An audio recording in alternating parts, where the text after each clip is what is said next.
Era viernes. Solo me tomé una. Bueno, más. Ya había manejado así. Total, no pasa nada. Hasta que pasa. Súbele a la seguridad, bájale al riesgo, ponte a salvo.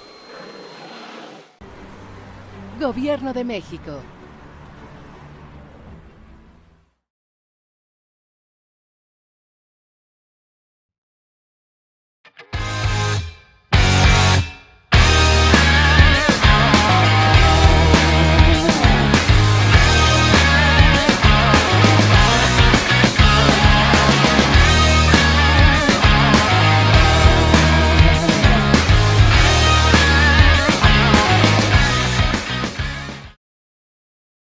Hola, soy Darío Flota Ocampo, secretario de Fomento Turístico de Yucatán.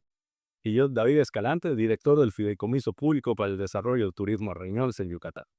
Queremos invitarlos a visitarnos en la 37ª edición del Congreso Internacional de Medicina de Urgencias y Reanimación, que se realizará del 17 al 20 de febrero del próximo año 2026, aquí en el Centro Internacional de Congresos de Yucatán.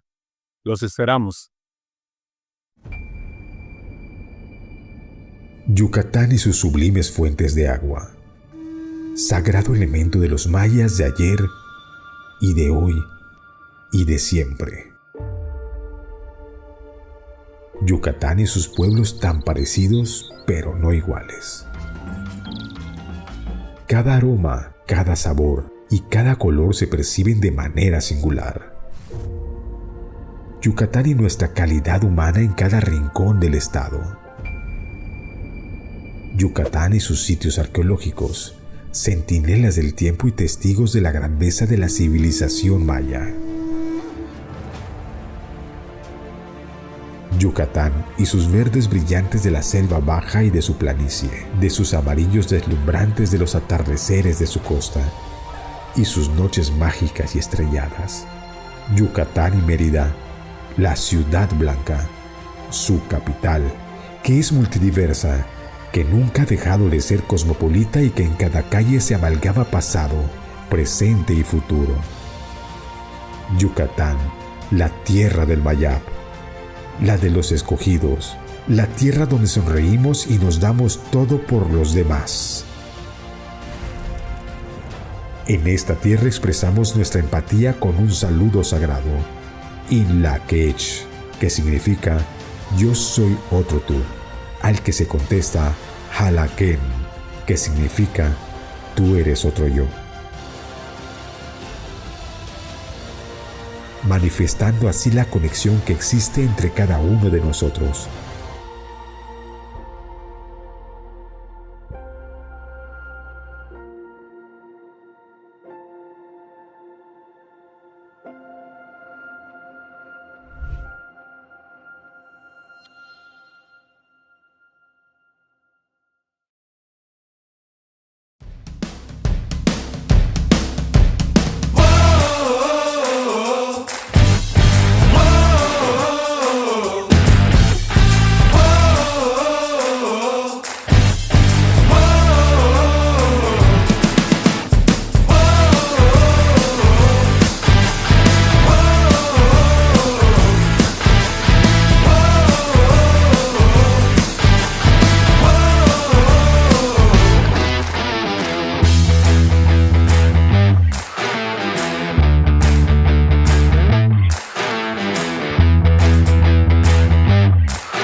Hagamos que las cosas sucedan en la Sociedad Colimense de Medicina de Emergencia, capítulo Colima. Hagamos que las cosas sucedan en el capítulo Nayarit. Hagamos que las cosas sucedan en la Sociedad Mexicana de Medicina de Emergencia.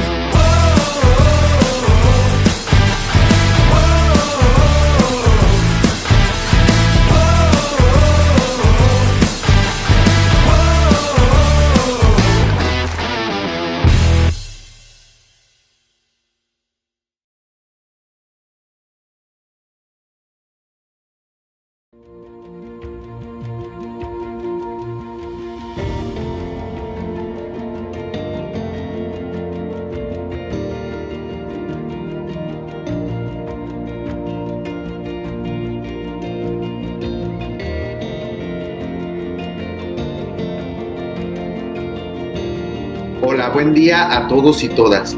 Les saluda el maestro José Emanuel Puc Cruz, coordinador del Comité de Enfermería. Y a nombre del doctor Gustavo López Orozco, presidente de la Sociedad Mexicana de Medicina de Emergencia, les presentamos a los integrantes del Comité de Enfermería. Soy la doctora Rocío Luis, soy médico especialista en medicina de urgencias. Soy el licenciado en enfermería Alex Cruz Toledo.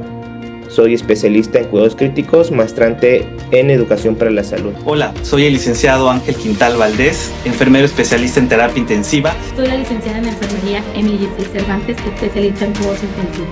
Mi nombre es Jorge Luis Juárez Jacome, soy licenciado en enfermería y especialista en urgencias y emergencias. Soy la maestra Venus Honora García. Soy la maestra Carla Domínguez Romero.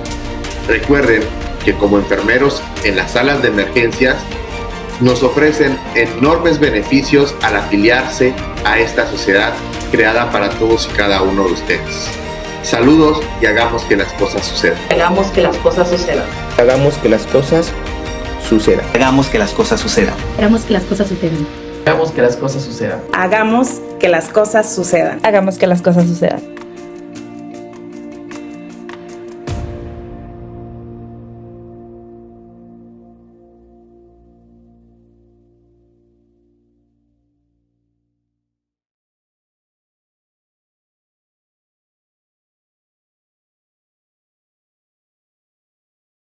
Hola, ¿qué tal? Muy buena noche. Les saluda su servidor, el licenciado Ángel Quintal Valdés, especialista en terapia intensiva.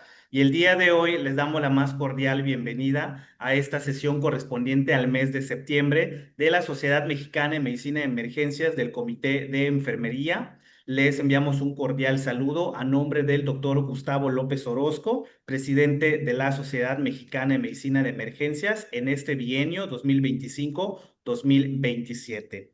Para el día de hoy tenemos un excelente tema presentando a un gran ponente aquí en México y también a nivel internacional. Tenemos el privilegio de presentarles al licenciado en enfermería Ricardo Rangel Chávez, enfermero especialista en terapia intensiva. Amigo Ricardo, muchas gracias por acompañarnos a esta sesión con la Sociedad Mexicana de Medicina de Emergencia.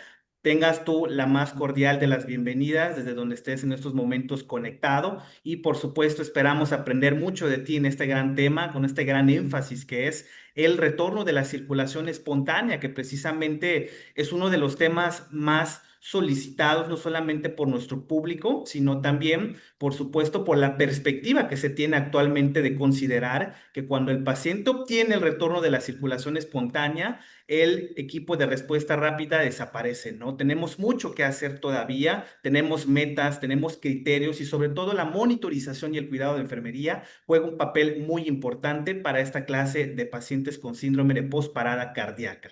Antes de iniciar, vamos a leer un poquito sobre la reseña del licenciado Ricardo. El licenciado es técnico en emergencias médicas nivel avanzado, paramédico de vuelo, especialista en traslado del paciente en estado crítico, instructor facultado de la Asociación Americana del Corazón para los cursos Soporte Vital Básico Avanzado y Soporte Vital Pediátrico Avanzado. Actualmente también es instructor y facultado de la Asociación Nacional de Técnicos en Emergencias Médicas en los Estados Unidos, por sus siglas NAEM. También es instructor de la Sociedad de Medicina Crítica en Estados Unidos y por supuesto también es enfermero adscrito a la Secretaría de Salud del Estado de Guanajuato. También es coordinador académico del Programa Internacional de Desarrollo en Medicina de Emergencias, PIDEME. Licenciado Ricardo, bienvenido. Te cedo los micrófonos en estos momentos. Estás actualmente en vivo y por supuesto estamos deseosos de escuchar este excelente tema. Hola Ángel, muchísimas gracias. Pues primero que nada agradecerles por la valiosa invitación. Para mí es un honor formar parte de la Sociedad Mexicana de Medicina de Emergencias y qué mejor que hablando de un poco de lo que hacemos, ¿no? Y un poco de lo que me encanta compartir, que es el conocimiento, sobre todo en el soporte vital cardiovascular avanzado. Pues bueno, creo que estamos en tiempo, en forma para poder comenzar y poder arrancar con este tema. Entonces, vamos a comenzar. Bueno, pues nuevamente muchísimas gracias a todos por estar el día de hoy aquí. Muchísimas gracias por la invitación. La verdad es que para mí es un completo honor el estar compartiendo con grandes profesionales como todos los que se dedican a la medicina de urgencias y emergencias. Sobre todo representando a mi gremio, a enfermería y por supuesto también al personal prehospitalario. El tema que vamos a revisar el día de hoy, pues vaya, tiene una repercusión muy importante en la supervivencia de los pacientes que cayeron en paro cardíaco. Es por eso que el título de este tema es Obtuvimos RCE, que es retorno a la circulación espontánea. ¿Y ahora qué? ¿Qué sigue? ¿Qué sucede? ¿Qué pasa después de haber obtenido un retorno a la circulación espontánea? Ok, ya salió el paciente del paro cardíaco, pero ahí se terminan las cosas. ¿O realmente es el inicio de un cuidado crítico y es el inicio de prevenir nuevamente el paro cardíaco y es el inicio del cuidado que se le va a atender al paciente? Entonces, en este momento, a todos ustedes les pregunto, si tuviésemos un paciente el cual le dimos maniobras de reanimación eficaces, obtuvimos retorno a la circulación espontánea, salió del paro cardíaco, ¿ahora qué? ¿Qué vamos a hacer? Y muy seguramente en muchos de los casos nos quedamos de esta manera, ¿no? No lo sé, nunca pensé que llegaría tan lejos, no sé qué va a pasar en este momento, pero precisamente en esta presentación hablaremos un poco acerca de qué es lo que sigue después de haber obtenido el retorno a la circulación espontánea, retomándonos un poquito a revisar la cadena de supervivencia del paro cardíaco, recordando que la cadena pues se divide en dos, ¿no? La cadena intrahospitalaria y la prehospitalaria. En este caso específico, para fines de esta clase, estaremos hablando específicamente de la cadena intrahospitalaria. Y precisamente, bueno, sabemos que los eslabones en este momento se encuentran que son 6, pero quiero hablar específicamente de los últimos 2 eslabones, porque los primeros 4 eslabones pues hacen referencia a la prevención, al reconocimiento, a la RCP y a la desfibrilación, pero para fines de esta clase nos centraremos en los cuidados postparo y en el sexto eslabón que se agregó a partir del 2020 en las guías de reanimación, en donde nos habla acerca de la rehabilitación y la recuperación de nuestro paciente. Además, obviamente, sin olvidarnos del quinto eslabón, que son los cuidados postparo. Esto fue un paso fundamental para la reanimación del paciente, el hecho de que agregaran un sexto eslabón, haciendo énfasis principalmente en la rehabilitación, porque anteriormente pues nos decían, ok, prevén el paro cardíaco, atiende el paro cardíaco y posteriormente dale cuidados posparo, pero ¿cuál es el objetivo? Yo siempre lo he dicho, el objetivo de la RCP no solamente es sacar del paro cardíaco al paciente, porque eso pues lo pueden hacer cualquier persona, ¿no? Digo, cualquier persona entrenada, obviamente.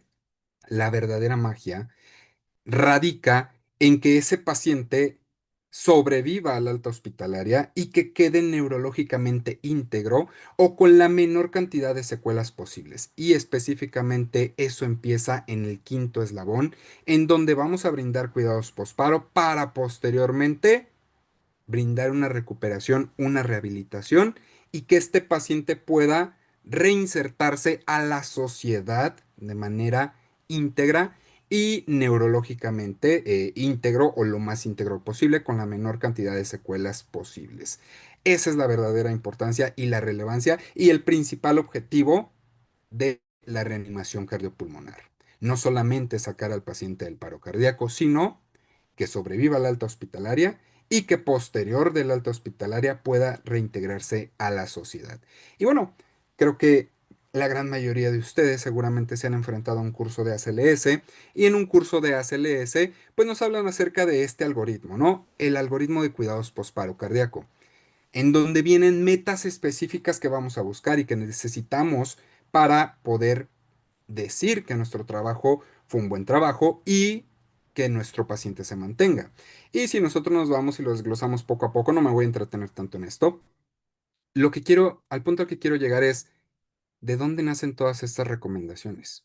Porque sí, si bien es cierto que la Asociación Americana del Corazón, el Comité Europeo y todos los que conforman el Comité Internacional de Reanimación generan algoritmos para que sea de una forma visiblemente agradable y que además de esto sean fáciles de recordar, necesitamos también nosotros entender que todas estas recomendaciones tienen una ciencia detrás. Y entonces, cuando nosotros hablemos acerca de por qué intubar al paciente, ¿Por qué comenzar la ventilación mecánica? ¿Por qué perseguir metas de oxigenoterapia, metas de capnografía, metas hemodinámicas como de tensión arterial? ¿Por qué tomarle electrodos de derivaciones? ¿Por qué hacer un monitoreo continuo de la función neurológica? ¿Por qué realizar tomografías? ¿Por qué prevenir infecciones? Entonces es cuando nosotros vamos a entender el porqué de de este algoritmo.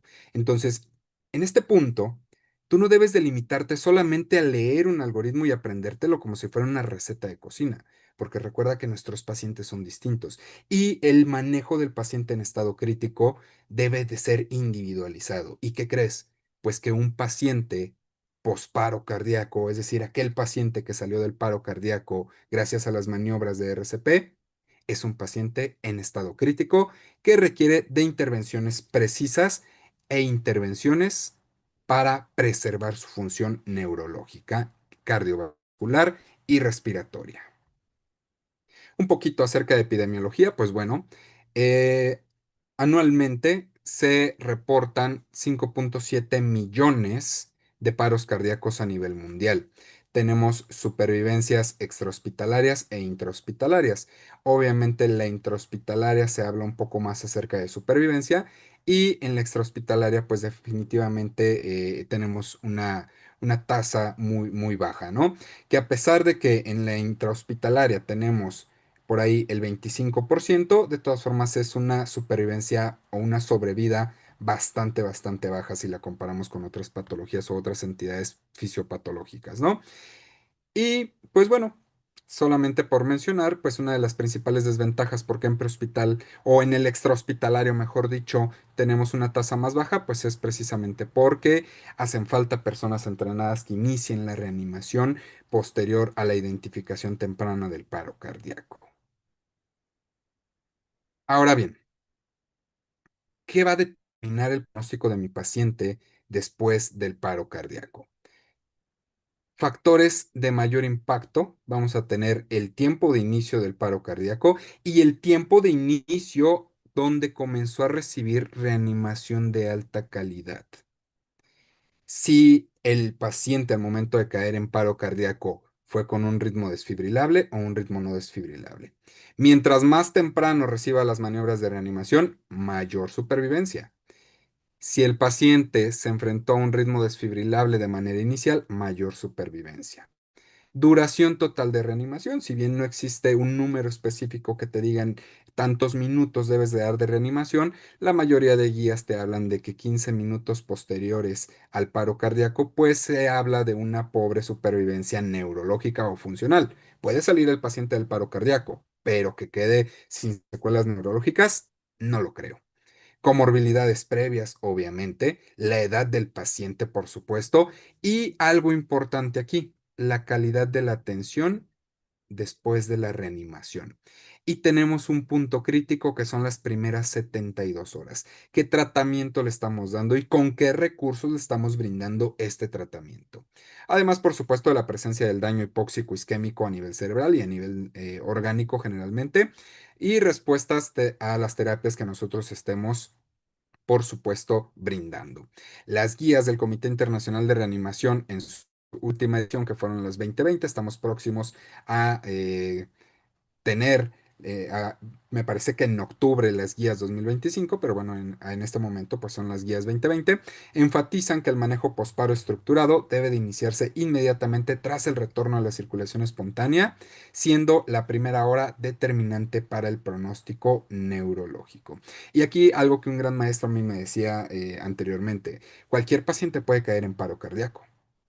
Pero si ya sacaste al paciente del paro cardíaco y ese paciente vuelve a caer en paro cardíaco, es porque algo no hicimos bien, porque obviamos algo, porque no le dimos tratamiento a la causa del paro cardíaco, ¿no? Entonces, recuerda dos conceptos muy importantes en este momento. Una cosa es tener retorno a la circulación espontánea, que quiere decir sacaste al paciente del paro cardíaco, y la otra es la sobrevida o la supervivencia al alta hospitalaria. Podemos tener pacientes que salieron del paro cardíaco una, dos, tres veces, pero mientras más veces caigan en paro cardíaco, menos probabilidades de supervivencia al alta hospitalaria vamos a tener. Entonces, con estos conceptos quiero que te quedes en este momento. No es lo mismo decir, lo saqué del paro, a decir, ese paciente salió del hospital neurológicamente íntegro o con la menor cantidad de secuelas posibles después de haber brindado reanimación o después de haber caído en un paro cardíaco. Y bueno, ¿qué es lo que sucede después de la reanimación? Tenemos un síndrome, el síndrome posparo cardíaco. ¿Pero qué es este síndrome? Pues bueno, como su nombre lo dice, síndrome, un conjunto de signos y síntomas, es una entidad clínica única causada por la isquemia y reperfusión. Aquí quiero que tengas estos dos conceptos muy a la mano.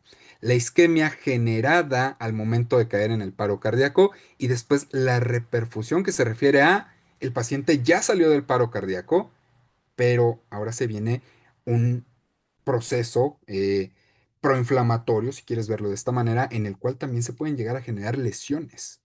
Específicamente hablando a nivel neurológico, lesiones secundarias, ¿no? Esto tras el paro cardíaco, caracterizada por la disfunción multiorgánica con predominio en el daño neurológico. Más adelante te hablaré un poquito de esto y verás que cómo las guías hacen bastante énfasis en cuidar el encéfalo, cuidar el cerebro, cuidar el entorno neurológico.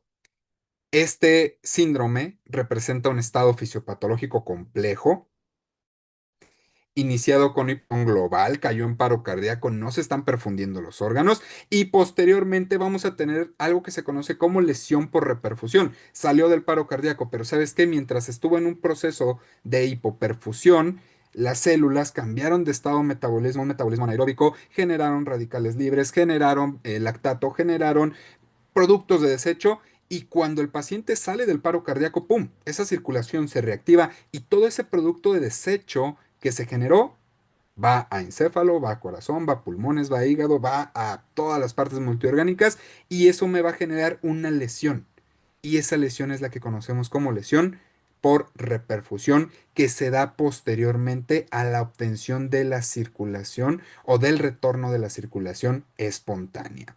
Este síndrome es responsable de hasta el 70% de las muertes que ocurren dentro de los primeros días después de un paro cardíaco, el cual se reanimó de manera exitosa. Pues es que salió el paro cardíaco y lo reanimamos de manera adecuada y obtuvimos metas de capnografía y obtuvimos metas de los puntos críticos de la reanimación. Sí, pero ¿qué hiciste después de que salió del paro cardíaco?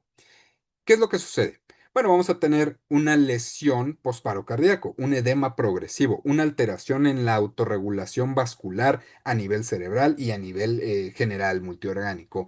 Podemos llegar a tener microtrombosis, microhemorragias, con esto posteriormente una apoptosis a nivel neuronal y una neuroinflamación persistente. Además, vamos por supuesto a tener disfunción miocárdica previamente quizá adquirida por alguna patología previa del paciente o simple y sencillamente también puede ser por algún daño estructural que podríamos haber ocasionado por el hecho de realizar compresiones, ¿no? Reducción de la contractibilidad, vamos a tener una disminución de la respuesta beta adrenérgica secundaria, por supuesto, a la acidosis que ya se está enfrentando nuestro paciente, alteraciones en la microcirculación y por supuesto si nosotros hacemos una prueba de biomarcadores cardíacos, vamos a tener alteraciones significativas. Dentro de la respuesta sistémica vamos a tener una activación proinflamatoria, liberación de citoquinas, una respuesta inflamatoria y por supuesto daño endotelial, lo cual pues nos puede llegar a generar complicaciones o precipitar las complicaciones.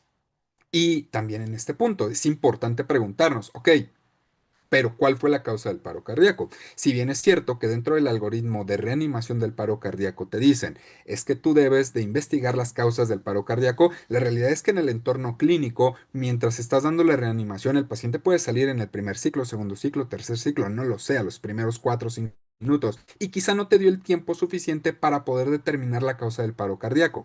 Entonces, si durante el proceso de reanimación, es decir, de la RCP, no logras identificar la causa del paro cardíaco, entonces en los cuidados postparo es una de las principales prioridades el identificar la causa del paro cardíaco con las famosas Hs y Ts, ¿no?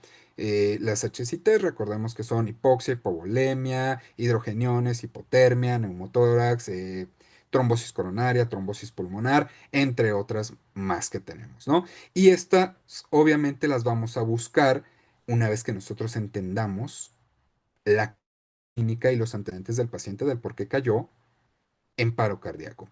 ¿Cuáles fueron las complicaciones del evento inicial? ¿Cuáles son las secuelas del tratamiento que nosotros realizamos al momento de realizar la reanimación? Si tiene comorbilidades previas a nuestro paciente y por supuesto si el paciente se encuentra o no con falla orgánica. Y bien, esta imagen a mí me encanta, la pueden ustedes encontrar en la revista Circulation de la American Heart Association, en donde nos habla acerca del cuidado posparo cardíaco y se engloba principalmente en tres, en el triángulo, ¿no? Donde te dicen, aquí lo más importante es preservar estos tres órganos, encéfalo, corazón y pues bueno, pulmones, si quieres verlo así, que al final del día es preservar una función miocárdica para poder preservar a su vez un estado neurológico adecuado, pero esto va engranado de la misma manera con el sistema respiratorio para poder mantener una buena oxigenación. Vamos a ver que necesitamos mantener una buena presión de perfusión cerebral, un buen flujo sanguíneo cerebral, pero para eso necesitamos mantener presiones arteriales y un estado hemodinámico óptimo, y para eso pues también necesitamos una función respiratoria adecuada para que se pueda estar entregando oxígeno y los demás nutrientes, por supuesto, al encéfalo. Entonces, esto es una cadena. Y estos tres sistemas van engranados: el sistema nervioso central, el sistema cardiovascular y el sistema respiratorio. Entonces, nuestras metas principales van a ir enfocadas a preservar estos tres sistemas, grandes sistemas, ¿sale? Que ojo, con esto no estoy diciendo que los demás sistemas no sean importantes, por supuesto que sí, porque también tenemos metas de glicemia, también tenemos metas de índice urinario, también tenemos metas gastrointestinales, ¿no? Que nos hablan acerca de iniciar la nutrición enteral en los pacientes posparo cardíaco de manera temprana, entre otras cosas más. Pero lo más importante y lo que va a marcar la gran diferencia dentro de la primera hora es preservar estos tres grandes sistemas. Y bien, ¿qué es lo que pasa en el síndrome posparo cardíaco? Vamos a tener la fase isquémica, donde vamos a tener una depresión de la producción de ATP, por consiguiente, un cambio en el metabolismo de la célula generando acidosis láctica y una falla en la bomba sodio-potasio ATPasa, incrementando pues obviamente el calcio intracelular, generando edema celular y posteriormente apoptosis. Después de eso, cuando ya el paciente sale del paro cardíaco, que marcaría aquí la diferencia, tenemos la fase de reperfusión, en donde vamos a tener esta lesión por reperfusión de la cual ya hablé anteriormente, y esa lesión por reperfusión me va a generar una fase inflamatoria. Entonces, esas son las fases del síndrome posparo cardíaco. Y lo que yo les mencionaba, pilares del tratamiento posparo cardíaco: protege el encéfalo, neuroprotección; protege el corazón o el sistema cardiovascular; protege el sistema respiratorio; y monitoriza a tu paciente con algo que llamamos monitorización multimodal. Es decir, ten distintos dispositivos y ten distintas herramientas para estar monitorizando a tu paciente en una forma integral: neurológica, cardiovascular, respiratoria, renal, gastrointestinal, todo. ¿Sale? Monitorización multimodal. Y bien, para no perder la costumbre, pues entonces vamos a hablar del manejo considerándolo con el famoso ABCDE, ¿no? En donde, bueno, dentro del algoritmo y de las guías nos mencionan que la gran mayoría de los pacientes, y esto es 100% real, la gran mayoría de los pacientes que salen después de un paro cardíaco se quedan completamente en coma o se quedan sin respuesta. Ya salió el paro cardíaco, pero no tiene respuesta. Entonces, uno de los pilares importantes es el aseguramiento de la vía aérea de este paciente, ¿sale? ¿Por qué? Porque es propenso, porque vas a tener muchos indicadores de manejo de la vía aérea, iniciando por el Glasgow. Oye, pero el Glasgow no es suficiente, ok, pero si tú tomas una gasometría, muy seguramente también vas a tener datos gasométricos para la intubación. Si tú tomas una radiografía también. Entonces, no te esperes. Un paciente que acaba de salir del paro cardíaco y que no ha recuperado la conciencia es una indicación inminente de intubación de este paciente, ¿sale? Entonces, el manejo avanzado de la vía aérea de este paciente es primordial. Posteriormente nos vamos a ir a B, en donde quiero hablar un poquito acerca de esto, ¿no? Que nos manejan por aquí. Metas específicas que nosotros debemos de buscar, metas de ventilación, de oxigenación y de capnografía. ¿Cómo voy a manejar a un paciente ventilado mecánicamente que acabo de sacar de paro cardíaco? Ok, metas de protección pulmonar. No te metas en problemas. Metas de protección pulmonar son las que recomiendan las guías y son las que hacen referencia. Recuerda que un paciente posparo cardíaco puede ser susceptible a desarrollar SDRA, si no es que ya lo desarrolló, ¿no? Entonces, metas de protección pulmonar. ¿Y cuáles son estas metas de protección pulmonar? Volúmenes tidales de 4 a 6 mililitros por kilogramo de peso. Algunas guías te manejan de 4 hasta 8 mililitros por kilogramo de peso, no hay ningún problema. Algunas otras guías te manejan de 6 a 8, no hay ningún problema, seguimos dentro del margen. Ajustar la PIP de acuerdo a las necesidades de tu paciente. Pero una buena estrategia para iniciar pueden ser 5 centímetros de agua de PIP. Mantener una driving pressure menor a 13, algunas guías te manejan menor a 15, ok, está perfecto. Mantener una presión máxima menor a 30, menor a 35, también está perfecto. Por aquí lo tenemos. Presión meseta o presión plateo menor de 24 y evitar el autopip. Así como monitorizar a tu paciente en busca de asincronías, verificar el esfuerzo respiratorio y evitar el PIP excesivo. Ok, esas son las metas de ventilación. Metas de protección pulmonar. Pero ¿cuáles son las metas que yo persigo, por ejemplo, con FIO2? Ok, el FIO2 ajustado para tratar de mantener una saturación entre 92 a 98%. Tanto la hipoxia es mala como la hiperoxia es mala. La hiperoxia en todos los pacientes y específicamente hablando de en este caso del paciente posparo cardíaco puede causar la liberación de radicales libres, daño mitocondrial y apoptosis. No se recomienda la hiperoxia. Recuerda, una saturación de oxígeno entre 92 a 98 puede llegar a ser suficiente. O una presión arterial de oxígeno entre 80 a 100 milímetros de mercurio puede llegar a ser también suficiente. Capnografía. Ok.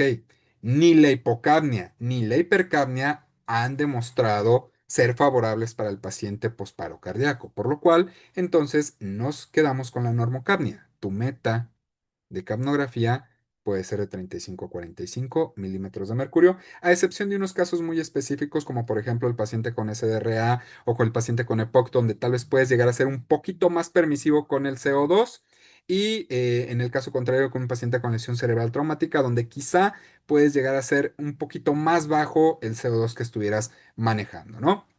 Pero eso es otra vez individualización del paciente, individualización completa de lo que le está sucediendo a mi paciente y monitorización constante para poder determinar cuáles son las acciones que yo voy a realizar.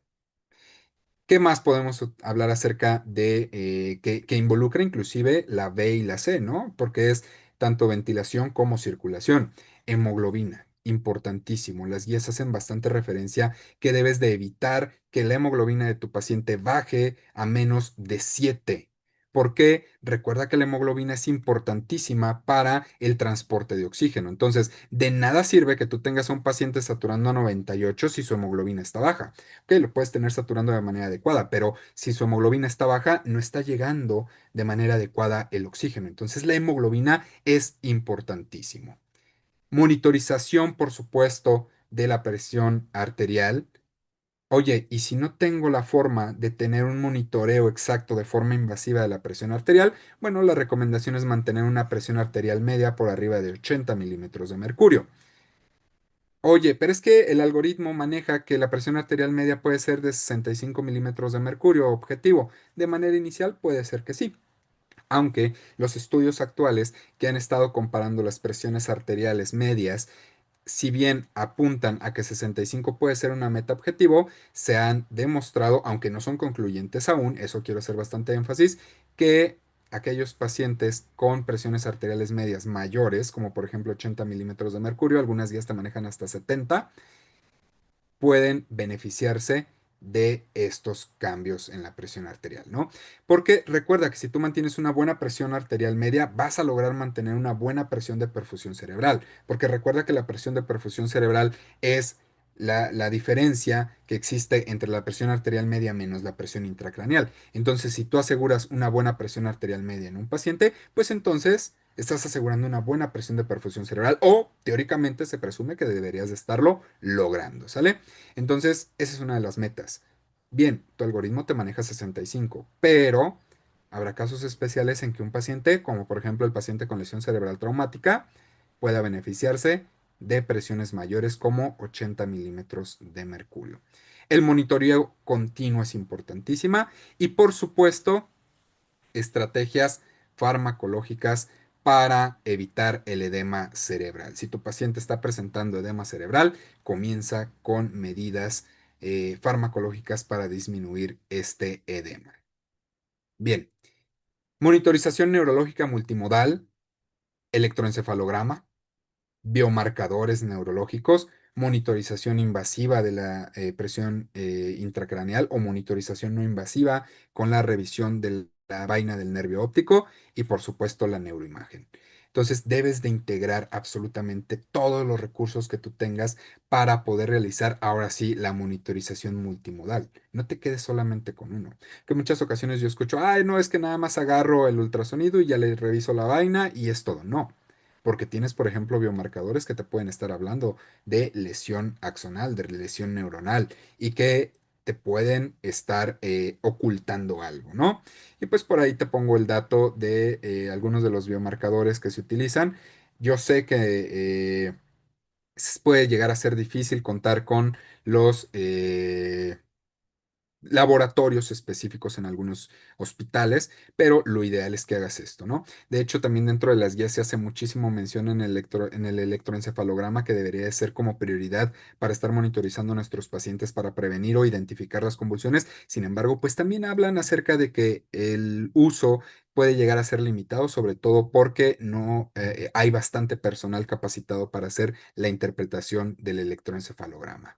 Pero bueno, aquí el punto es qué recursos tienes, con qué es con lo que cuentas y con todo eso haz una monitorización continua. Y si en tu hospital no lo tienes, porque yo sé que en algunos casos se trabaja en un hospital comunitario o en un hospital general que no se cuenta con los recursos, que eso no te limite.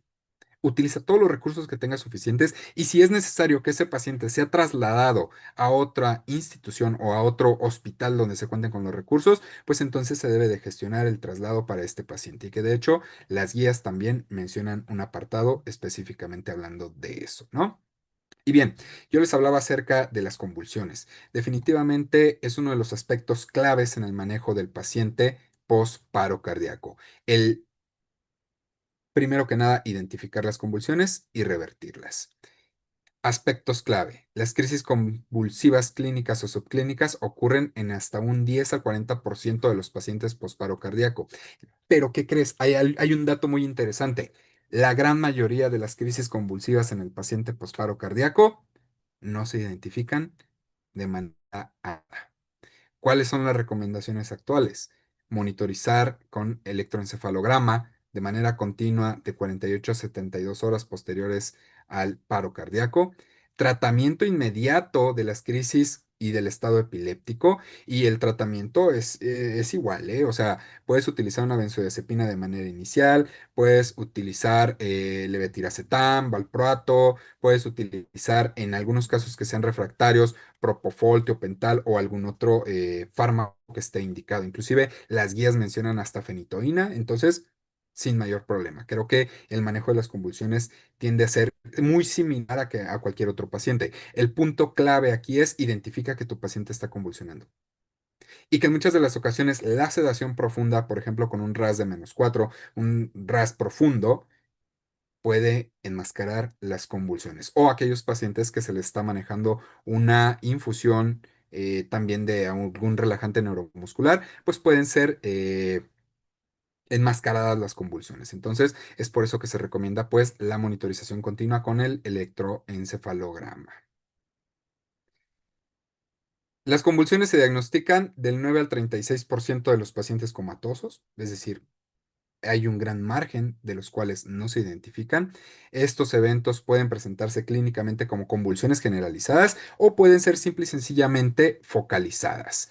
Pueden tener actividad mioclónica, sin embargo, en algunos de los casos tienden a ser silenciosas y solamente diagnosticadas con electroencefalograma. Por eso es importantísimo. Y las guías hacen bastante énfasis precisamente en el proceso de recalentamiento. Si tú vas a someter a tu paciente a un control estricto de la temperatura, al momento del recalentamiento debes de tenerlo monitorizado con el electroencefalograma, porque estos pacientes pueden llegar a ser muy susceptibles a tener convulsiones, crisis convulsivas. La sedación y el bloqueo neuromuscular puede enmascarar las manifestaciones clínicas, como ya te lo había mencionado. Ok, bien. Entonces, vamos a ver en este pequeño diagrama el pronóstico neurológico. Dentro de las primeras 24 horas se realiza la evaluación pronóstica, a excepción de que el paciente no tenga ausencia de reflejos troncoencefálicos, mioclonas o estatos epilépticos refractarios. De las 24 a las 72 horas se debe de hacer una evaluación seriada del reflejo pupilar, el reflejo corneal, el reflejo motor, el electroencefalograma y monitorizar, por supuesto, los biomarcadores de los que hablábamos anteriormente. De las 72 a las 96 horas, continuar con la evaluación multimodal, exámenes neurológicos, continuar con el electroencefalograma. Las 96 horas, pues la reevaluación en casos inciertos y considerar la suspensión de sedantes para poder tener una ventana y poder realizar la valoración neurológica de nuestro paciente. Entonces, dentro del manejo neurológico de este paciente, la monitorización multimodal será importantísima. El mantener a nuestro paciente sedado, relajado, tenerlo con una buena analgesia también es importantísimo. Y el mantener una buena presión arterial para mantener una buena presión de perfusión cerebral es fundamental. ¿Cuáles son los objetivos nuevamente de tensiones arteriales medias? Al menos de 65 y en algunos casos específicos o algunos prefieren llevarlo inclusive hasta los 80 milímetros de mercurio. ¿Y cuál es la presión de perfusión cerebral que se persigue? Que sea una presión mayor a 60 milímetros de mercurio, específicamente hablando para la PPC, que es la presión de perfusión cerebral. Y bien, eso en cuanto a la función neurológica. Ahora sí, control de la temperatura, objetivo, o como lo manejan el tratamiento específico o el manejo específico de la temperatura. Es un tema que ha sido bastante debatido, bastante debatido durante el pasar de las décadas de las guías. Sin embargo, en la actualidad, ¿qué nos dicen las guías y qué nos dice el algoritmo? De 32 a 36 grados centígrados puede llegar a ser prudente. ¿Por qué someter al paciente quizá a un proceso de hipotermia terapéutica, como le llaman algunos? Bueno, simple y sencillamente porque se habla de que el proceso de hipotermia terapéutica disminuye el metabolismo celular, de esta manera tiende a ser neuroprotector, ¿vale? Una de las limitantes que podemos llegar a tener en estos casos es que para poder llevar a estos pacientes a hipotermia terapéutica, la unidad de cuidados intensivos debe de contar con el equipo suficiente y la monitorización continua de la temperatura corporal de manera central. Entonces, esa es como una de las grandes limitantes, ¿no? Si nos vamos un poquito más atrás, en 2015, pues las guías nos dijeron que, por ejemplo, a nivel prehospitalario no se recomendaba el inicio de la temperatura porque no tenías, pues vaya, cómo medir de manera central la temperatura. Sin embargo, si estamos en una unidad de cuidados intensivos y tenemos la forma de medir la temperatura de manera central, pues entonces sí podemos estimar de 32 a 36 grados centígrados. Aquí el objetivo principal es evitar la hipertermia, porque la hipertermia te genera un estado hipermetabólico, lo cual puede desencadenar una serie de reacciones que van a repercutir en el estado clínico de tu paciente. Por aquí te dejo algunos estudios donde se compararon distintas temperaturas de 33 grados y evitar la fiebre, donde no se muestran diferencias significativas en la mortalidad a los 6 meses. El estudio Hyperion, que demostró beneficios a temperaturas de 33 grados centígrados en ritmos no desfibrilables. Pero actualmente, ¿qué se recomienda? Evita la hipertermia. Considera mantener a tu paciente con temperaturas de 32 a 36 grados centígrados. Este manejo de la temperatura es dentro de las primeras 24 horas solamente y evitar el recalentamiento rápido porque puede propiciar la reacción de convulsiones. El punto clave aquí del manejo de la temperatura, si bien es cierto que de 32 a 36 grados dentro de las primeras 24 horas, el punto clave es evita la hipertermia. Eso es el punto clave. evita la hipertermia.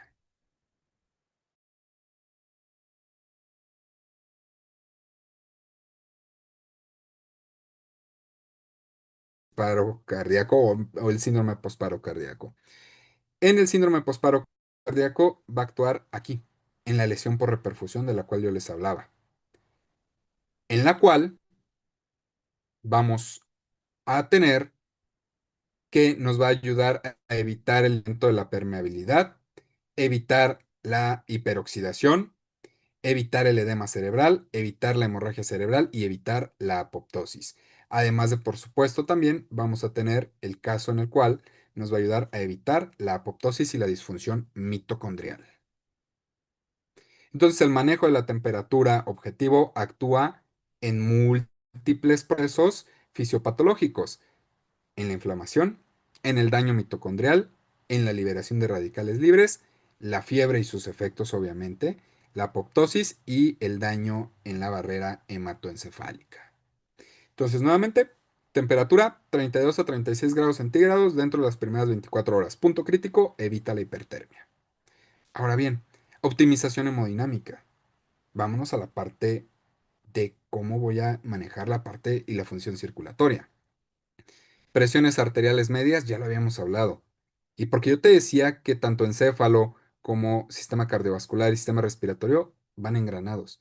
Entonces vas a ver que se están repitiendo las mismas metas. Presión arterial media de 65-80 milímetros de mercurio. Presión de perfusión cerebral arriba de 60 milímetros de mercurio. Un índice cardíaco que puedes evaluar bien, quizá con un ultrasonido para no hacerlo de manera invasiva, mayor a 2.5. Saturación venosa central mayor a 70%, porque esto te está hablando de una buena aprovechación, un buen aprovechamiento, perdón, del oxígeno.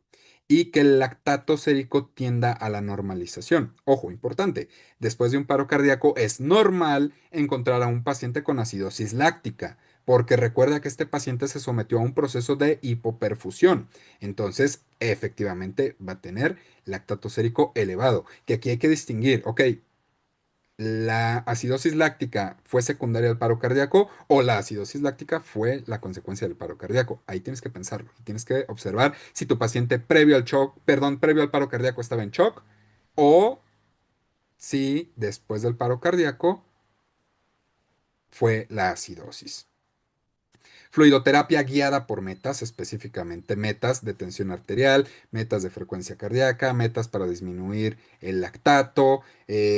Debes de realizar pruebas de tolerancia a líquidos, elevación pasiva de las piernas, índice de variabilidad plestimográfica, índice de variabilidad de la presión de pulso, dependiendo de las herramientas que tú tengas, ¿no? Pero recuerda, ojo y ten cuidado con los líquidos.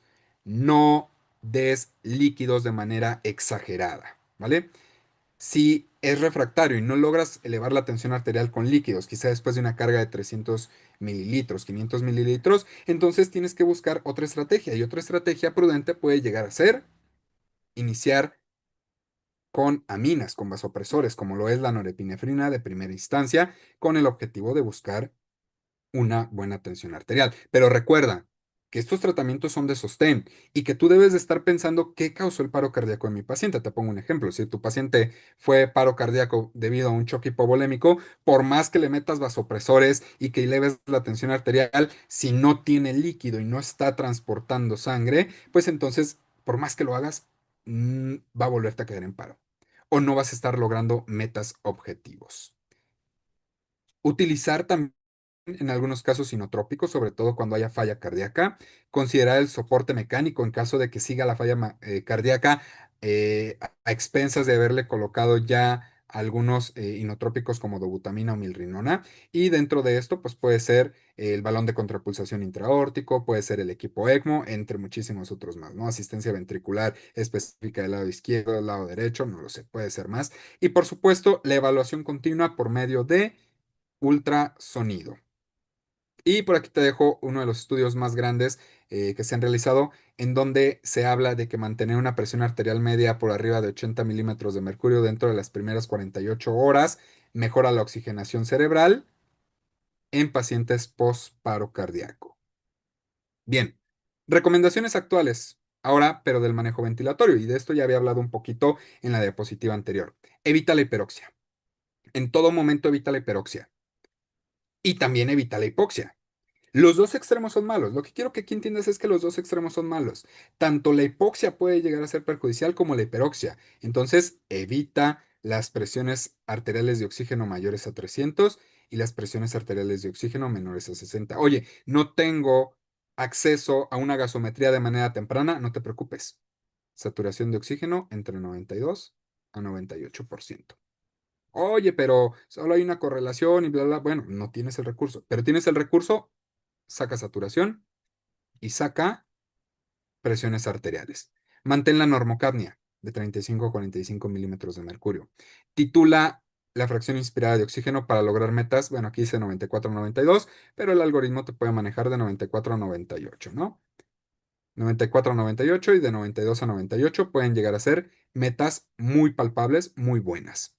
Y nuevamente, pues la ventilación va enfocada a la protección pulmonar, volumen corriente, las guías de la Asociación Americana de 4 a 8, algunas otras guías, como te dije, te pueden marcar de 8 a 6 mililitros por kilogramo de peso predicho, mantener una presión meseta menor a 30, algunas te dicen menor a 28, menor a 25, mantener una presión pico menor de 35, es así, la PIP optimizada y prevenir la neumonía asociada a la ventilación mecánica. Y eso es un punto importantísimo, porque en muchas de las ocasiones el paciente muere después, no por propia patología, sino por alguna infección, ¿no? Entonces, si vas a intubar al paciente, prevenir la neumonía es importantísimo, elevar la cabecera, aseo bucal, no sé, dependiendo de las circunstancias de cada uno. Puedes utilizar algún, no sé, tubo endotraqueal que tenga con aspiración subglótica, no sé, va a depender muchísimo de los recursos con los cuales cuentes.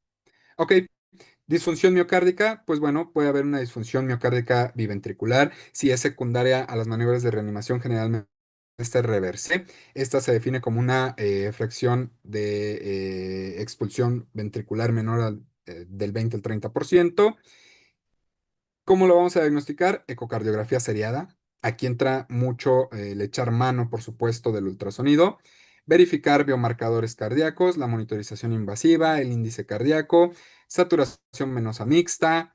El tratamiento va a ser optimizar la precarga. Podemos utilizar de primera línea dobutamina. Podemos llegar a tener alguna consideración como levosimendan. Y en casos refractarios, es decir, que no respondieron al uso de inotrópicos, pues bueno, podemos llegar a utilizar soporte mecánico, como lo puede ser el balón de contrapulsación intraórtica o el ECMO. Ok, ahora bien, algo de lo que también se nos habla bastante es de la intervención coronaria posparo cardíaco, la angiografía. Cuándo sí, cuándo no. Bueno, pues la recomendación principal es, ok, si tu paciente cayó en paro cardíaco y el paro cardíaco fue debido a una trombosis coronaria y tienes además de esto en el ritmo de reperfusión o en el ritmo del que salió de paro cardíaco una elevación del segmento ST, estos pacientes deben de ser inmediatamente intervenidos para una intervención coronaria percutánea, ¿vale? La intervención coronaria percutánea con alta sospecha también en pacientes que pudo haber sido trombosis coronaria pero que no tenemos una elevación del segmento ST y en pacientes donde su ritmo desfibrilable inicial, su ritmo inicial fue desfibrilable como la taquicardia ventricular o la fibrilación ventricular. Y la diferida, pues en pacientes neurológicamente estables sin evidencia de infarto agudo del miocardio con elevación del segmento ST y considerar en ritmos no desfibrilables con sospechas isquémicas. Por aquí este estudio publicado en el New England en 2019 no mostró beneficio de angiografía inmediata versus diferida en pacientes que no presentaban elevación del segmento ST.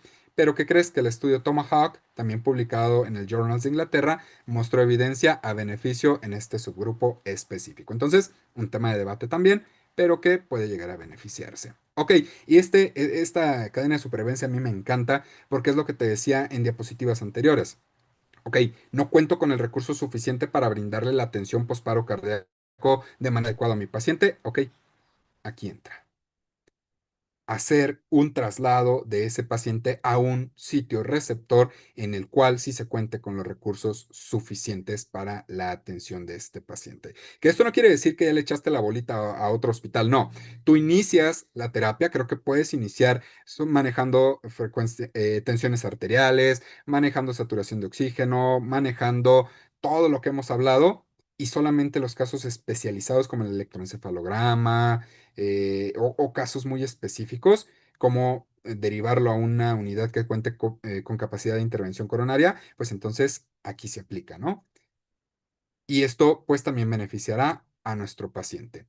Algunos estudios relevantes del manejo posparo cardíaco, los estudios para el manejo que te los dejo por aquí de la temperatura.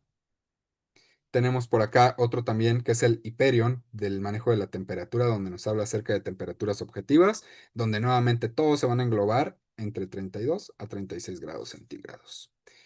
Los estudios que hablábamos en la diapositiva, en 2 diapositivas anteriores, donde nos hablaban acerca de la intervención coronaria percutánea y la angiografía, y otros estudios más donde se evalúa el objetivo de oxigenación y ventilación arterial posparo cardíaco, mostrando normalización de estos parámetros demostrando que la normalización de estos parámetros es importante para la neuroprotección. Y volvemos a este esquema, donde protege el encéfalo, mantén la parte hemodinámica, intubación y ventilación protectora, índice urinario mayor a 0.5 mililitros por kilogramo de peso por hora. Rol crítico de enfermería, monitorización hemodinámica invasiva, interpretación de parámetros. No solamente es instalar, sino que también interpretar. Detección precoz de inestabilidad y manejo de dispositivos invasivos.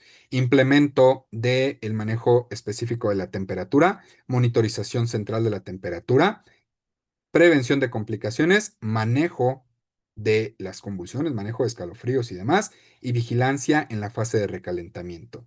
Y una evaluación neurológica seriada, buscando crisis convulsivas, reflejos pupilares, reflejos tónico-encefálicos y manejo de dispositivos, por supuesto, de neuroimagen. Protocolo de atención, dentro de los 0 a los 20 minutos, estabilización del ABCD, tomar gasometría, electrodos de derivaciones. La hemodinamia inicial es importantísima, persiguiendo metas, ya hablábamos de las metas. Verificar y decidir la angiografía coronaria para la ICP, si procede o no procede, y el tratamiento indicado para el manejo de la temperatura. De los 20 minutos a las 12 horas, monitorización multimodal, optimización de parámetros, inicio de sedonalgesia protocolizada. Importantísima la sedonalgesia, ¿sale? Porque, otra vez, si mantenemos una buena sedonalgesia, vamos a beneficiar la perfusión cerebral y la perfusión de los demás órganos. Control riguroso de la glicemia, y con esto las guías nos manejan de 81 hasta 180 gramos sobre decilitro, ¿vale? Algunos otros te dicen de 120 a 180, pero bueno, eso dependerá. De todas formas, sigue estando dentro del rango. Mantenimiento de la, si procede, del control estricto de la temperatura, evita la hipertermia a todo costo. Titulación de soporte vasoactivo, medición de biomarcadores, evaluación multimodal, hacer inclusive pronósticos, extubación si es que se procede, prevención de la neumonía, prevención de cualquier infección asociada a la atención en salud, implementación de medidas de rehabilitación y soporte nutricional. De hecho, nos hablan de que la terapia nutricional debe de iniciar dentro de las primeras horas del paciente cuando se encuentra en la unidad de cuidados intensivos, ¿no? Y el paciente en síndrome posparo cardíaco, pues no es la excepción. La implementación de protocolos estandarizados posparo cardíaco ha demostrado reducir la mortalidad en un 20 a 30% y mejorar los resultados neurológicos. Y bien, con esto estamos casi concluyendo. Es una frase del Consejo Europeo de Reanimación que a mí me encanta, que dice: el manejo del paciente posparo cardíaco no termina con el retorno de la circulación espontánea. Apenas inicia. Y bien, por aquí les dejo datos de contacto en caso de que exista alguna duda, alguna pregunta. Estaré a sus órdenes y estaré, por supuesto, a su disposición. Muchísimas gracias a todos y, pues bueno, abrimos este espacio para preguntas y respuestas. Adelante, Ángel. Excelente, maestro Ricardo, una grandiosa charla y algo muy importante que usted acaba de comentar precisamente es esto, ¿no? Que todo lo relacionado a los protocolos de intervención, a todas nuestras metas, nuestros cuidados de enfermería y sobre todo al manejo oportuno de prevención generalmente queda responsabilidad nuestra y que definitivamente tenemos que obtener ese conocimiento y sobre todo saber canalizarlo de manera correcta, ¿no? Algo muy importante que usted mencionaba precisamente es saber la respuesta inflamatoria, sobre todo que incluyen a estos pacientes que generalmente pues tienen algunas causas subyacentes por las cuales pues parecieron una parada cardíaca y definitivamente tenemos que primeramente resolver, tratar y posteriormente ofrecer estos cuidados postparos. Efectivamente, maestro, tenemos en estos momentos en el chat algunas de las preguntas que nos han externado los participantes. Le derivo. ¿Cuál ha sido su experiencia con el ultrasonido, en este caso el POCUS, en el paciente con el síndrome postparada cardíaca, maestro?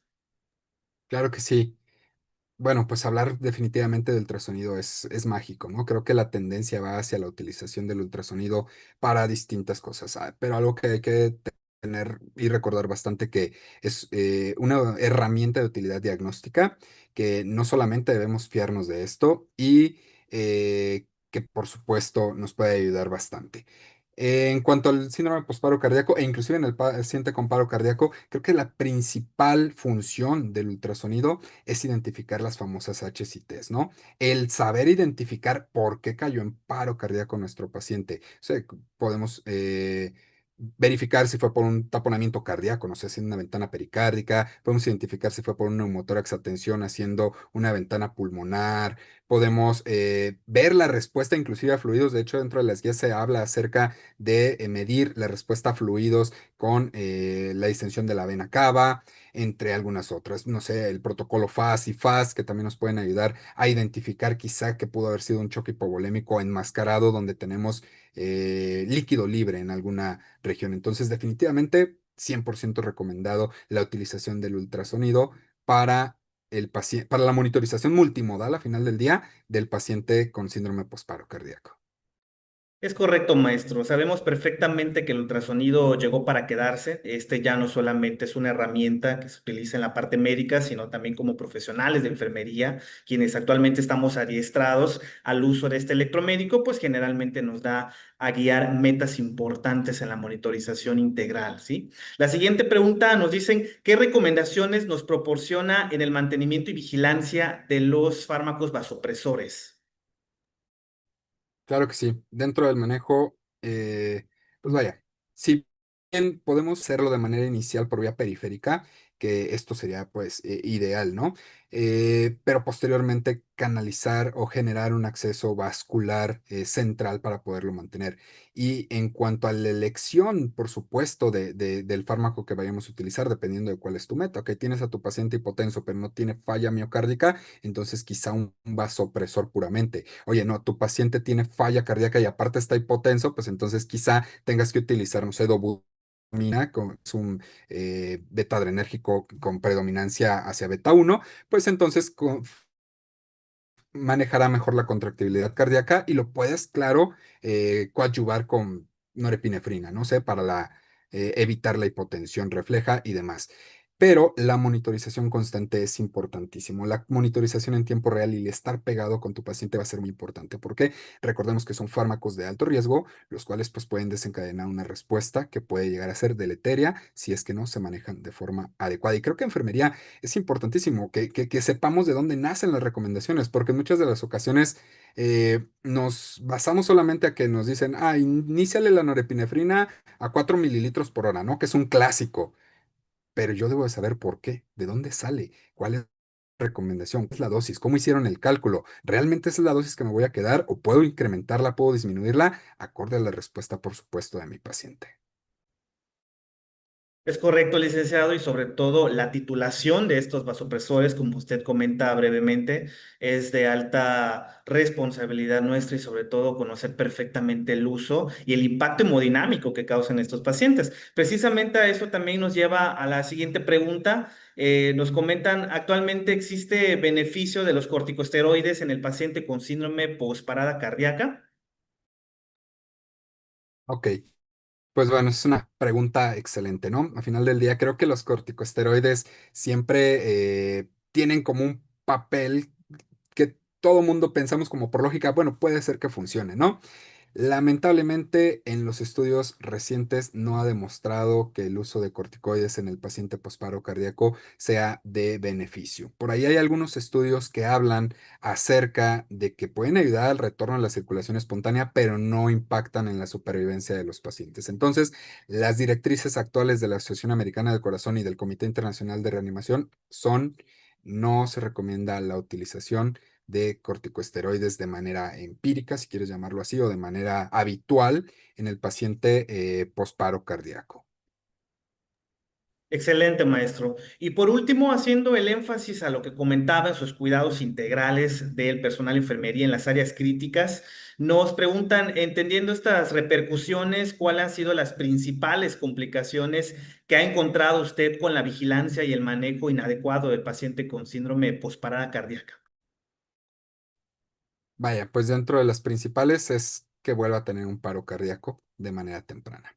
La verdad es que a mí me encanta esa frase que decía, es este gran maestro que yo tuve, que decía, es que si cayó en paro cardíaco fue porque no estuviste ahí, no identificaste la causa, no revertiste la causa. Un claro ejemplo, ¿no? El paciente que cae en paro cardíaco por hipercalemia. Es que si tú no tratas la hipercalemia, va a volver a caer en paro cardíaco. Si el paciente cayó en paro cardíaco por neumotórax a tensión, si tú no liberas ese neumotórax, si tú no rompes eso, va a volver a caerte en paro cardíaco. Entonces, si no identificaste o no has logrado identificar la causa de tu paro cardíaco, tu paciente va a volver a caer en paro cardíaco y definitivamente va a llegar un punto en el que ya no vas a poder revertir el paro cardíaco. Entonces, sí, algo importantísimo que debemos de recordar es buscar las causas del paro cardíaco, trabajarlas y revertirlas. Recuerda que tu tratamiento de sostén y mantenimiento es todo de lo que yo te hablé, pero buscar la causa es importantísimo.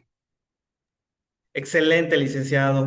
Muy importante, sobre todo esta última recomendación basada principalmente en las H's y en las T's, que juega un papel primordial. No podemos avanzar si definitivamente no encontramos la causa subyacente. Con esto finalizamos. Maestro licenciado Ricardo Rangel Chávez, muchísimas gracias por tu participación con nosotros en el Comité de Enfermería. A nombre de la Sociedad Mexicana de Medicina de Emergencias, agradecemos enormemente su participación y colaboración con esta excelente charla, que por supuesto nos dejará una gran enseñanza y sobre todo un futuro desempeño totalmente proactivo a nuestro gremio de enfermería. Asimismo, a todos nuestros participantes les invitamos precisamente a nuestro Congreso Internacional de Medicina de Urgencias y Reanimación, actualmente programado para el año 2026. Vamos a estar en la ciudad de Mérida, Yucatán, en el mes de febrero. Los invitamos a participar, a inscribirse y por supuesto escuchar charlas con excelentes ponentes como el maestro Ricardo Rangel, quien actualmente pues también se desempeña aquí en México y por supuesto también en los Estados Unidos. Por supuesto también los invitamos a poder seguirnos en nuestras redes sociales con el Comité de Enfermería, en nuestro canal de WhatsApp y por supuesto también en nuestro Facebook, en Instagram y por supuesto en nuestras redes sociales de X. Finalmente, damos el último preámbulo a esta sesión académica. Sin más mencionar, por supuesto, dedicamos en absoluto esta sesión académica a nuestra compañera y amiga, la maestra Carla Domínguez. Le enviamos un enorme abrazo hasta la ciudad de Chihuahua, quien actualmente pues, se encuentra al pendiente de nuestras sesiones académicas. Carlita, te mandamos un fuerte abrazo en nombre de todos los integrantes del comité y también del maestro Ricardo, quien por supuesto estamos día con día, estando al pendiente de tu estado de salud. Muchas gracias a todos por estarnos escuchando y sintonizando en la Sociedad Mexicana de Medicina de Emergencias y les deseamos a nombre del doctor Gustavo López Orozco una excelente noche a todos y todas. Muchas gracias, Ricardo. Muchísimas gracias.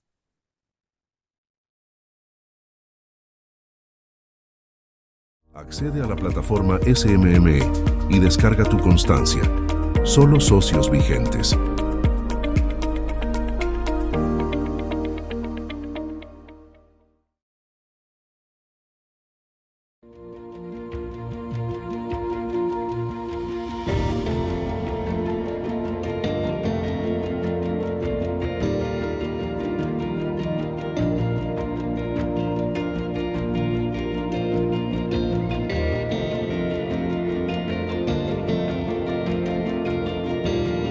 Hola, buen día a todos y todas. Les saluda el maestro José Emanuel Puc Cruz, coordinador del Comité de Enfermería. Y a nombre del doctor Gustavo López Orozco, presidente de la Sociedad Mexicana de Medicina de Emergencia, les presentamos a los integrantes del Comité de Enfermería. Soy la doctora Rocío Luis, soy médico especialista en medicina de urgencias. Soy el licenciado en enfermería Alex Cruz Toledo. Soy especialista en cuidados críticos, maestrante en educación para la salud. Hola, soy el licenciado Ángel Quintal Valdés, enfermero especialista en terapia intensiva. Soy la licenciada en enfermería Emily Cervantes, especialista en cuidados intensivos. Mi nombre es Jorge Luis Juárez Jacome, soy licenciado en enfermería y especialista en urgencias y emergencias. Soy la maestra Venus Honora García. Soy la maestra Carla Domínguez Romero. Recuerden que como enfermeros en las salas de emergencias nos ofrecen enormes beneficios al afiliarse a esta sociedad creada para todos y cada uno de ustedes. Saludos y hagamos que las cosas sucedan. Hagamos que las cosas sucedan. Hagamos que las cosas sucedan. Hagamos que las cosas sucedan. Hagamos que las cosas sucedan. Hagamos que las cosas sucedan. Hagamos que las cosas sucedan. Hagamos que las cosas sucedan.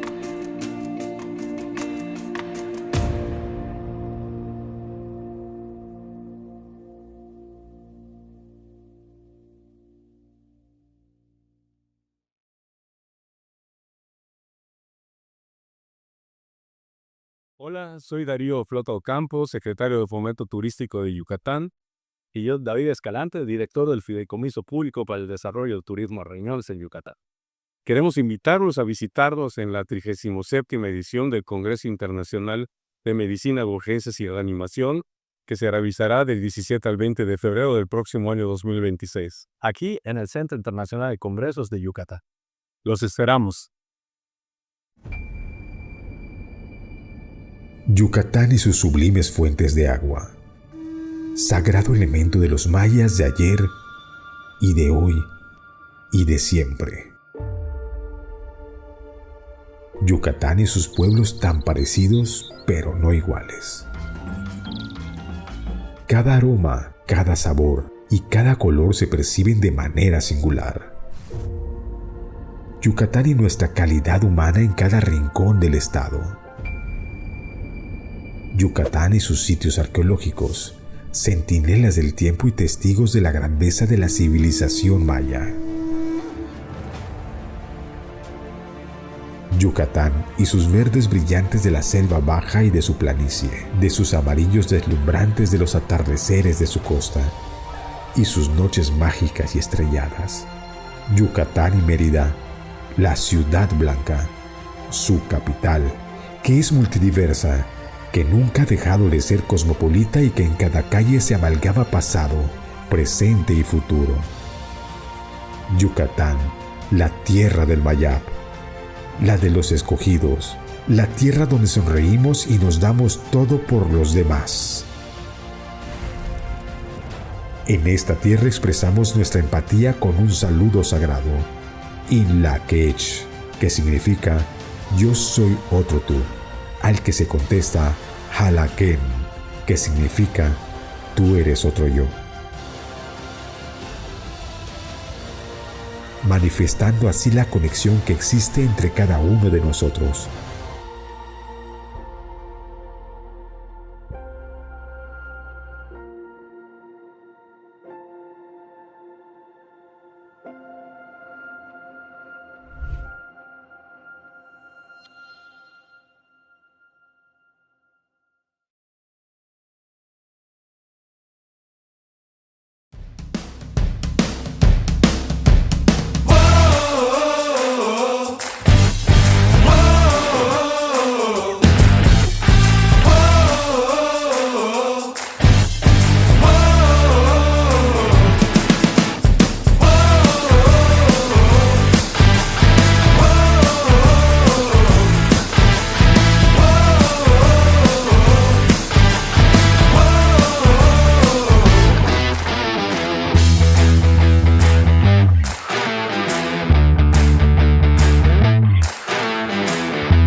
sucedan en la Sociedad Colimense de Medicina de Emergencia. Capítulo Colima.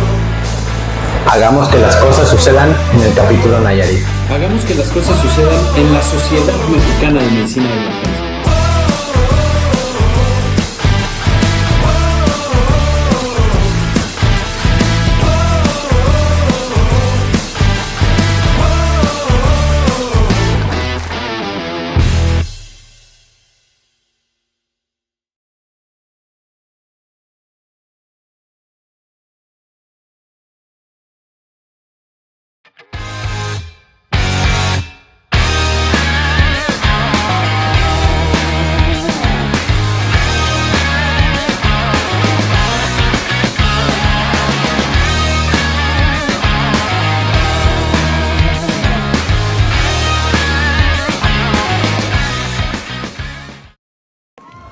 Era viernes. Solo me tomé una. Bueno, más. Ya había manejado así. Total, no pasa nada. Hasta que pasa. Súbele a la seguridad. Bájale al riesgo.